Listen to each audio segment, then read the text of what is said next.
未夠5點，我而家要做一樣好荒謬嘅嘢，即係我要打電話返香港，因為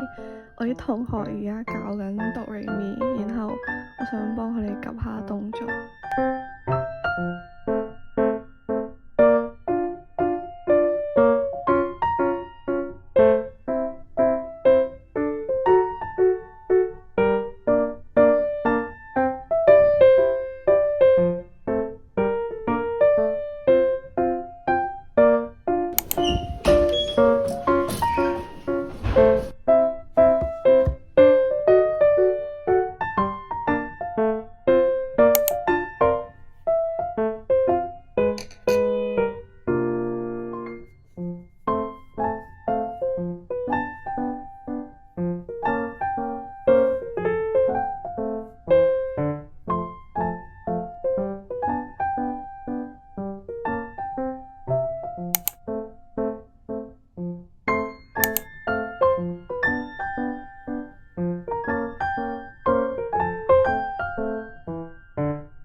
其實我第一科嘅 GCSE 就係上一段片有提及過嘅廣東話 speaking 啦，係4月24號，即係未開始放 study leave 之前考嘅。咁因為中文咧係應該幾難攞唔到9啦，咁所以呢科唔計嘅話咧，咁我正式嘅第一科就係4月30號考嘅 Chem 啦，我係考咗 Paper 4，即係 extended 嘅 theory 啦。咁我覺得其實呢份卷同 past paper 都差唔多，但係佢問得相對比較少送分題，即係嗰啲 definition 或者係問完又問嘅嗰啲題目啦。咁但係因為佢都相對問得比較少 organic chem， 而 organic chem 就係我咁多課入邊最唔熟嘅嗰一課啦。唯一係我有2條 organic chem 唔係好肯定啦，跟住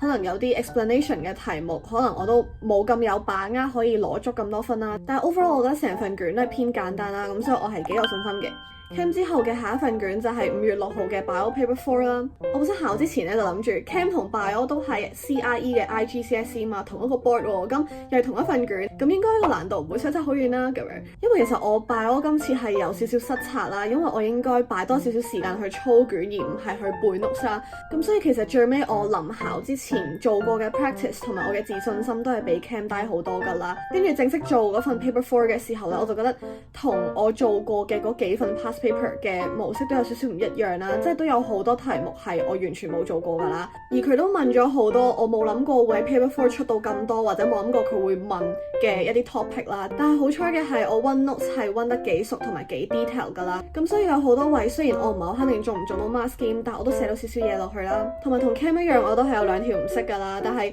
我就根據我喺香港學過 bio 嘅記憶去求其填咗啲嘢上去啦嚇。雖然考完之後我就有即刻上網 search 究竟嗰2條答案係咩，而我填落去嗰啲我就係錯㗎啦。但係因為 bio 嘅 cut off 其實都唔算好高啦，咁所以我對呢份卷其實都 OK 有信心啦。雖然我覺得我應該可以做得好啲啊。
5月12到15號就係我成個 GCSE 啲 schedule 最 pack 嘅一個禮拜啦。因為首先12號即係禮拜一啦，我就考咗2份中文啦，係連續考 reading 同埋 listening 啦。咁其實中文咧就好似冇咩好講啦，就係我做咗幾份 past paper， 然後覺得應該其實冇乜問題啦，咁所以就係咁啦。然後13號就係 bio 嘅 ATP， 即係 paper 6啦。我覺得 Chem Bio 嘅 ATP 佢係相對都係問得比較類似 common sense 咁樣啦，咁所以我都係 focus 比較多按操卷啦，即係例如可能點樣執齊 experiment 嗰度嗰6分啦，或者係有啲咩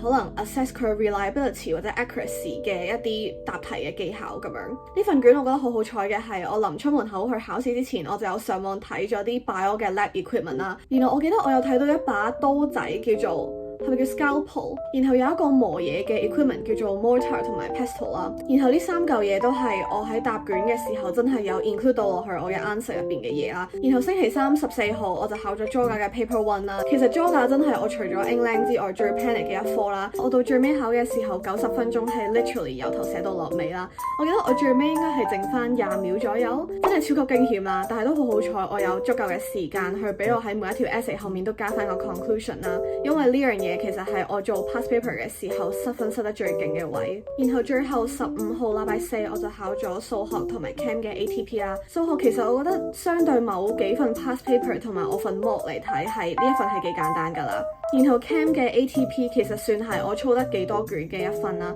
同埋佢考嘅模式都同我做過嘅 past paper 好似啦。咁所以我對於最尾2份卷都係幾有信心噶啦，就為我呢個忙碌嘅一個禮拜畫下咗一個幾完美嘅句號啦。